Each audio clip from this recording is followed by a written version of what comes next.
G'day guys, welcome to another layout. So this one is a quick one. Why? Because this week I am trying to do some layouts that are not tech heavy. They are just using simple shapes, simple design that can give you wow factor without having all the extra trimmings, if you know what I mean. So first things first, I want to say hi to all my newbies that have come along and found my channel. Thank you so much. I really appreciate each and every one of you. If you haven't already subscribed, please do that before you leave because it really helps out my channel. Like and leave me a comment because I absolutely love reading all my comments. Every night I sit down and I read through all my comments and respond to everybody myself, and I absolutely love doing that. So it makes my day. I love it. So thank you so much for everything. Now, what I am doing, now I could have cut these out. Now, I will be honest with you, right? Cutting out arrows. There's no brain surgery involved, but I wanted to show you that it's just as easy, just as quick. You can make these yourself, trace them, cut them out. It's no big deal. If you have a Cricut like I do, yes, it's just as easy. You could whack it through the Cricut. It'll be done in lickety-split time and it'll be done. But I'm trying to show you guys this week. There's a few different things that I'm playing with. I do use my gel press. I use that later in the week, and I use my jelly plate, I should say. I use that later in the week, and I'm using, basically what I'm trying to do today is I'm trying to use, yes, I'm using my inks and all that sort of stuff, but I want to just keep things simple. Now, your title, there is so many different ways of making a title. I've used my Cricut, yes, but you can use a manual die cut machine. You can use stickers, you can use thickers, you can trace, you can print something on your printer and then trace around that and color that. If you don't have the oxide inks, you could use pencils, you could use pens, you could use watercolor pencils, you could use crayons, you could use anything that your heart desires. The only rule that I try and stick to when it comes to scrapbooking, now this is a old soul kind of, it's a rule, the acid and lignin free thing that I know I've got a few newbies that have popped up that are new to scrapbooking, and I just want to explain the acid lignin free thing. What that means is, do you remember going through photo albums years ago and it had turned brown, or you know, your mum might have put them in an album or something with sticky tape and the sticky tape's gone brown and it's made the photo go a funny color? That's because of the acid and the lignin in those tapes and adhesives. So what we've learned over time with memory keeping is if we avoid those things touching our photos, then we can memory keep in such a way that it doesn't affect our photos, and we can then keep our photos for as long as we want. So basically I use all forms of mixed media. There is no form of mixed media that I steer clear of when it comes to scrapbooking. I like to have a little bit of a dibble dabble in all different things. So I show you how I use them. I sometimes show you a technical way, sometimes I show you a super simple way. What I'm using here is LUNAR paste. I swear this stuff is like my holy grail texture paste. I just love this stuff. I have so many different colors, it's not even funny. But what I'm doing with it here, you could use a silver paint for this. You could use anything you like, you could use with the silver. Now I've done a blend with two different blues on this one. I've used Blueprint Sketch and Salty Ocean Distress Oxide ink. And the silver was the Silver Lining LUNAR paste. And I've also used No Diving LUNAR paste as well. So I've bought in a couple of those. Now, I just got to let you know, I did have a bit of a glitch in my system there. That was with my camera. I don't know what was happening with it today. We've had more storms again today, believe it or not, here in Queensland. And we've only just, what are we in, day 4 of spring? And this is like storm, I think this was storm 4 or 5 for the week. It's crazy, absolutely crazy. But it's okay. It's all good. Today was nowhere near as dramatic as the other day, and we still have internet, so my videos will go up on time. Now, I am simply gluing down my blue letters to my offset.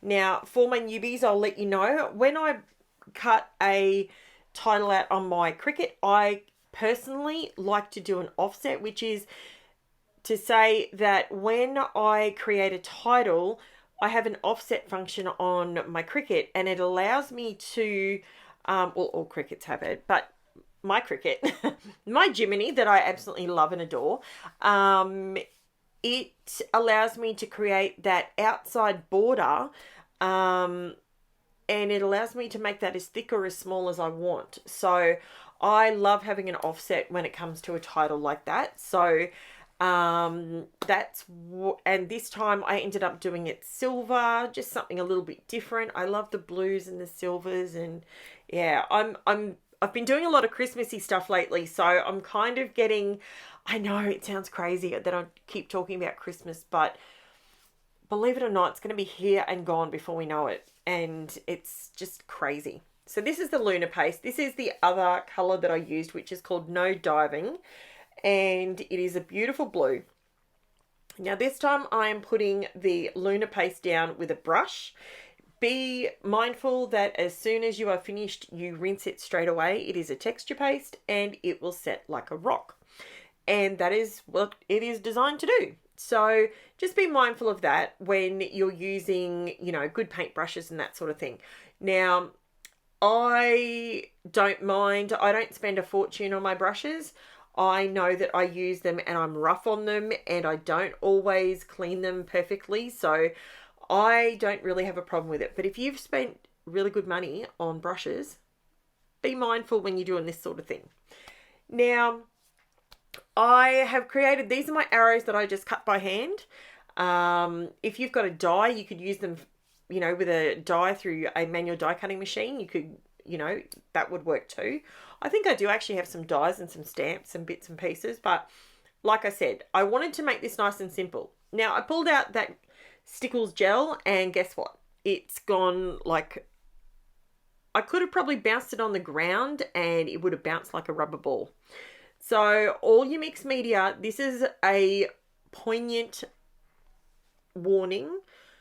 All mixed media does not last forever. So if you are like me and you buy lots and lots of it, that's because I use it every single day. I scrapbook. I know I can hear people now going, are you kidding me? I literally scrapbook every single day. So there are very few days in the week that I don't, unless it's a family, you know, I'm doing something with my family, but I pretty much Monday to Friday I scrapbook unless I'm helping my father-in-law out, or the kids have something on at school or whatever, but they're in high school now, so they don't really have much on. Anyway, so I didn't tell you so I ditched the Stickles gel and I went with the Stickles in the little squeezy tubes, and I used crystal and silver just to add more sparkle, because you know you can never have too much sparkle. And what else can I tell you about this layout? It's super duper simple, guys, but it looks really effective when you're finished. Now, something that I quite often do and I absolutely love doing with my layouts is I like to use a color to help everything pop. Now, there's no brain surgery involved here. This is literally, if I've got a nice light layout like I've got here, the nice blues, the silvers, the white, you know, it's all sort of going that way. These photos were taken in winter, which was actually, you know, perfectly, it sort of worked out. But I like to come in with the polar opposite. So I'll come in with a black pen, and that will help me get things to pop a little bit. So And vice versa. If I'm using black background, I will use white to highlight things. So these are things that, you know, you can go ahead and do. Now, I did realize once I got around this, I sort of thought, oh, I really need another couple of arrows, I think. So I ended up having to go back in really quickly and do a couple more arrows. Now, this is the part where if I had have done that on the Cricut, it would have been a case of, oh, look, I could not be bothered putting the mat back in and setting up the program again, and, you know, which is not difficult. But if I can sit there and just quickly cut an arrow versus doing that side of things, I'll just do it manually. That's just me. But yeah, so you let me know, what do you do that? Like, if you've, all my people out there that have Cricuts, or, you know, if you don't have a Cricut, you might have a Silhouette Cameo, you might have a Brother Scan and Cut, you might be super bougie and have all three. But it's up, you know, it's each their own. Oh, by the way, see that LUNAR paste that's on my clear mat? Guess what? It's stuck there now because I didn't clean it off quick enough. I did end up using, in a different video that'll pop up later in the week, you'll see, I actually finally topped up my gold metallic spray, my mica powder spray, and I haven't been using it of late. And little side note here, I haven't been using my gold spray for my spray and all my splatters. Like, I haven't really been using it a lot. And do you want to know why? Seriously, do you really want to know why? Because I've been too lazy to make up another batch. I know, right? I'm in here, I'm in this space, and this is my little slice of heaven in here, and I'm in here at least 5 days out of 7, and I'm too lazy to make up a gold spray. It's okay. Today I made some up and I filled the bottle, and it's 3/4 full this time, and I'm happy to say there will be lots of gold splatter and sprays in the near future. So as you can see, now I have glued down my arrows, and they're basically going all around the place, because what Jen was doing in these photos was balancing on your parking, you know, your parking posts. Here in Australia, for all my Aussies out there, you'll know what I'm talking about. We have these coppers logs, and they quite often in the sporting areas, they have them, and they sort of put them at the edge of the parking. So if someone accidentally, you know, maybe reverses too far or something like that, they're not actually going to go into the sporting field because they're going to hit these poles. That's what they're basically for. And Jen decided that she was going to do some balancing on them, because, you know, that's what you do when you're watching your sister play football. So, yeah.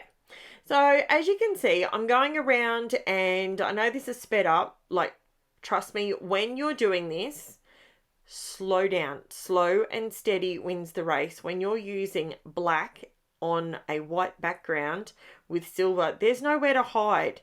If you go too far on this, you have nowhere to hide. If you wiggle slightly out of the way, yeah. So go slowly, because black POSCA paint pen has nowhere, there's no eraser for it. So that's my best advice when it comes to that. But a black one and a white one, mate, all day long, you'll love yourself for it. It makes your pages pop. It really does. And it is the simplest trick, and it is so easy to do. And it doesn't even have to be like going around and I'm doing this little bit of drop shadow sort of looking thing.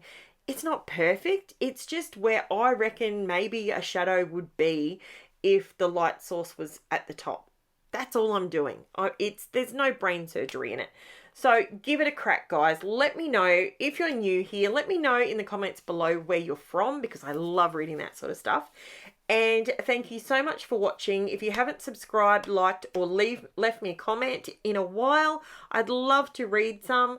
And I will be back tomorrow with another video for you to show you some more simple techniques. We are keeping it simple around here. So thanks so much for watching, guys, and I will be back with you tomorrow.